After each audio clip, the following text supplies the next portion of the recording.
Hi guys, කොහොමද ඉතින් ඔයාලට අලුත් වීඩියෝ එකකට ඔයාලව සාදරයෙන් පිළිගන්නවා. අද වීඩියෝ එක පටන් ගද්දිම තියෙන්නේ ලස්සනම මල් බලන්න. අනුරාධපුරේ පූජාවකට යන්න ලස්සන මල් ටිකක් තමයි මම මේ ඔයාලට පෙන්නන්නේ. ලස්සනම මල් ආවම යවන්න කලින් ඉතින් වීඩියෝ කරගන්න එක මගේ පුරුද්දක්නේ. ඉතින් ඔයාලටත් පුළුවන් නුවරඑළියේ තියෙන ලස්සන මේ මල් සාධාරණ මුදලකට ගෙදරටම ගෙන්න ගන්න. මල් අවශ්‍යතාවයක් තිබුණොත් 076 12 22 315 මගේ WhatsApp නම්බර් එකට මැසේජ් එකක් දාන්න. කුරියර් සර්විස් එකේ හරි බස් එකක හරි ඔයාලට මල් ටික ගෙදරටම ගෙන්න ගන්න පුළුවන්. මෙන්න මේ සුදු පාට මල් ටික නම් මං අරගෙන ආවේ ගෙදර පූජා කරන්න. ඒ මල් ටික ගොඩක් ලස්සනයි කියලා හිතුණා. ඉතින් මම මල් හොයන්න ගියපු වෙලාවේ දැකලා අරන් ආවා. උදේ ඉඳලා එකතු කරගත්තු මල් ටිකත් පැක් කරගෙන මේ ඇවිල්ලා ඉන්නේ බස් එකක් එනකල්. මොකද අද මම මල් යවන්නේ බස් එකේ.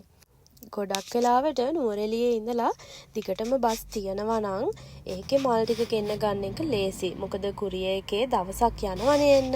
හැබැයි ඉතින් එක දවසින් අනිවාර්යෙන් ඩිලිවර් කරනවා. හැබැයි ඊට වඩා බස් එකේ ගෙන්න ගන්න එක ලේසි කියලායි මට නම් හිතෙන්නේ. මල් ටිකක් දාලා පාර දිගේ ඔහේ තනියම ඇවිදගෙන යනවා. නුවරඑළියේ මේ වෙලාවට ඇවිදින්න තියනවා කියන්නේ ටවුන් එක ලස්සනයි, සීතලයි. ඔහොම මම ගෙදර ආවා. මේ පහුවදා උදේම මම යනවා ආපහු මල් වගේක් අරගෙන එන්න. ගොඩක් පාන්දර හැබැයි අවුව වැටිලා ඊයේ රෑ නම් වැහැලා මෙහෙම තමයි ටවුන් එක උදේට තියෙන්නේ. හරියට පිට රටක වගේ. මම මේ වෙලාවටත් ඇවිදින්න ගොඩක් ආසයි. මොකද සෙනග අඩුයි, හරිම නිදහස්. දැන් මම ටවුන් එක කිට්ටුවම ඉන්න නිසා මගේ වැඩවලට ලේසි. ගොඩක්ම මේ හරියට අපි ආවෙත් මගේ වැඩ ටිකට ලේසි නිසා. මල් එකතු කරගන්නයි මල් ටික යවන්නයි නිතරම මම බස් වලට යන්න ඕනේ. ඉතින් පයින් යන දුරක තියෙන නිසා මට ගොඩාක් ලේසි. මොකද මේ දවස්වල හස්බන්ඩ් ටුවර් එකක ඉන්නේ. එයා නැති වෙලාවට වැඩ ටික කරගන්න ඕනේ තනියම මම. ඉතින් ඒක මට දැන් ගොඩාක් ලේසි. මේ ඉන්නේ නුවර බස් එක එනකල් නුවරඑළිය ටවුන් එකේ පෝස්ට් ඔෆිස් එක ළඟ. දැන් තමයි ඉර පායගෙන එන්නේ. උදේ පාන්දර මෙහෙට ගොඩාක් සීතලයි. ඉතින් මල් ටිකත් බස් එකට දාලා තව මල් වගේක් මට එන්න තිබ්බා. ඒ ටිකත් අරගෙන මම මේ හිමීට ගෙදර එනවා. මේ ඉන්නේ මගේ අලුත් යාළුවෙක්. අපේ ගෙවල් ළඟ ගෙදරක තමයි මෙයාව නම් හදන්නේ. මං එනවා ඈතින් දැක්කත් ඇති. දෙන්නම දුවගෙන එනවා හුරතල් කරන්න පුරුදු වෙලා මම. මෙයාලට මම හැමදාම බිස්කට් එකක් අරන් දෙනවා. අද තාම බිස්කට් එක අරන් දීලා නැහැ.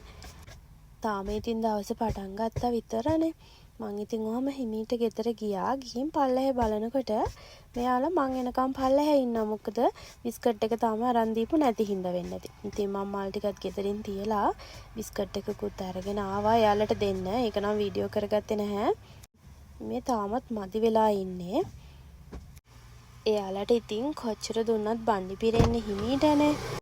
ගෙදර ඇවිල්ලා ගේස් කරන්න පටන් ගද්දි තමයි මම දැක්කේ මේ කවුද ඇවිත් ඉන්නේ කියලා.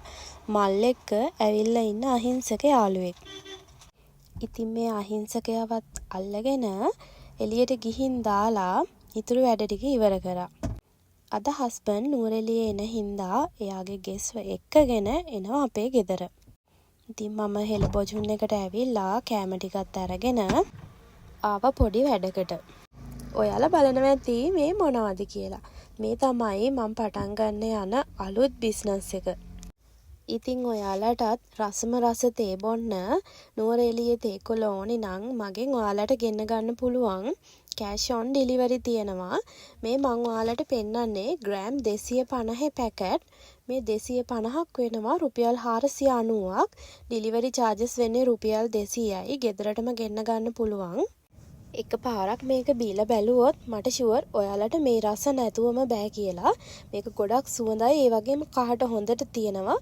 කහට රසත් හොඳටම එනවා. ගොඩක් වෙලාවට කට්ටිය කියනවා නංගි ස්ට්‍රෝබෙරි අරන් දාන්න පුළුවන්ද තේකොළ අරන් දාන්න පුළුවන්ද කියලා. තේකොළ වලට ඇවිදින එක ගොඩක්ම ලොකු වැඩක්. ඒ නිසා මම එහෙම කරේ නැහැ. දැන් මම මගේම කියලා මේක පටන් අරන් තියනවා. ඉතින් තේකොළ ඕනි කෙනෙක් ඉන්නවා නම් කලින් ඉල්ලපු කට්ටියත් මට WhatsApp එකට මැසේජ් එකක් දාන්න. වැඩ ටික ඉවර වෙනවත් එක්කම හස්බන්ඩ් එයාගේ ගෙස්ව එක්කගෙන ගෙදර ආවා. ඉතින් මං එයාලට හෙළබොජින්නකින් අරන් ගියපු කෑමක් දීලා තේත් දීලා එයාලා යන්න පිටත් වෙනකොට එයා කිව්වා මටත් එන්න කියලා එයාලත් එක්ක ඇවිදින්න යන්න. ඉතින් මමත් ගෙදර පාළුවෙන් හිටියේ. ඊට පස්සේ මං එයාලත් එක්ක ආවා. මේ තියෙන්නේ සිංගල් ට්‍රී පන්සල. ඔයාලා ඇවිත් තියනවාද නුවරඑළිය ආවට පස්සේ මේ පන්සලට? එහෙම නැත්නම් වැව පැත්තට යනකොට ඈත කන්ද මුදුනේ පන්සලක් පේන්නේ. මෙන්න මේ පන්සල. මෙතෙන්ට පේන view එක නම් ගොඩාක් ලස්සනයි. බොරු නම් මේ බලන්නකො නුවරඑළියේ භාගයක්ම මේ හරියට පේනවා. හැබැයි මේක ලංකාවේ උසම පන්සල නෙවෙයි. උසම පන්සල තියෙන්නේ ශාන්තිපුර. ඔයාලත් ඊළඟ පාර නුවරඑළිය ආවම මේ ලස්සන බලලා යන්න එන්න. අපි ආවේ හවස් වරුවකනේ. ඉතින් මෙතෙන්න ටිකක් හුළඟයි. හවස් වරුවේ මේ හරිය ගොඩාක් සීතලයි. මේ තියෙන්නේ ඒ ලස්සන පන්සල. ඔයාලා මෙහි ඇවිත් තියනවාද නුවරඑළිය ආවට පස්සේ? හස්බන්ඩ් ගෙදර ඉන්නවා නම් අපි නම් මේ හරියට සතියකට සැරයක් වගේ එනවා.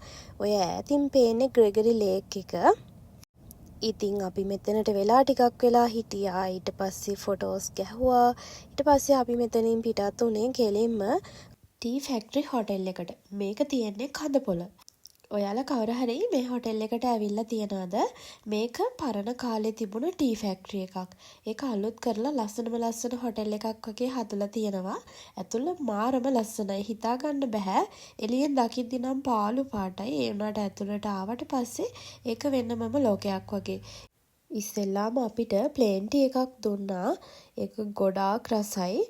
ටී ෆැක්ටරි එකක ඉඳලා ඒකේ තියෙන්නේ මොනවද කියලා බලලා අලුත් අත්දැකීමක් ගන්න ආස අයට මෙතන ගොඩාක් හොඳයි.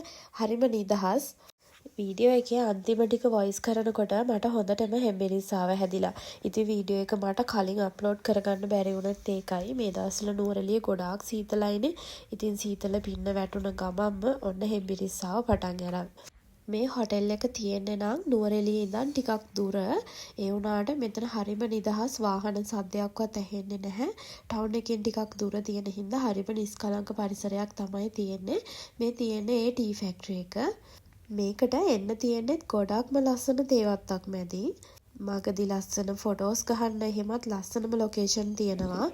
දැන් තමයි ඒගොල්ලෝ අප්‍රේල් වලට ලෑස්ති වෙන්නේ මල් හදලා. අපි එන දවසේ ඒගොල්ලෝ මල් හදනවා. මේවා පිපුණාම මෙතන ගොඩාක් ලස්සනට තියෙයි. පාට හයිඩ්‍රේන්ජියාස් තියෙනවා. මේ තව මොනවද ලස්සන මල් වර්ග තිබ්බා නම් කියන්නත් මම දන්නේ නැහැ. මීදුමෙන් වැහිලා මේ වෙලාවේ මේ හරිය ගොඩාක් ලස්සනයි. ඉතින් අපි ගෙස්ව දාලා ඔය විදිහට ගෙදර එන්න පිටත් වුණා. මෙතනින් චෙක් කරගෙන තමයි ඇතුළට ගන්නේ. අපිට ඇතුළට එහෙම යන්න ටිකක් අමාරුයි. ඒකට ඔයාලට කියනවා ගඩිතාවේ මීදුම ඇතුළෙන් ටී ෆැක්ටරි එකක් පේන්නේ අපි ගියපු හොටෙල් එක. ඉතින් මම අදට වීඩියෝ එක මෙතනින් ඉවර කරන්නම්. ඉක්මනටම අලුත් වීඩියෝ එකක් අරගෙන එන්නම්. ගිහිල්ලා එන්නම්. බයි.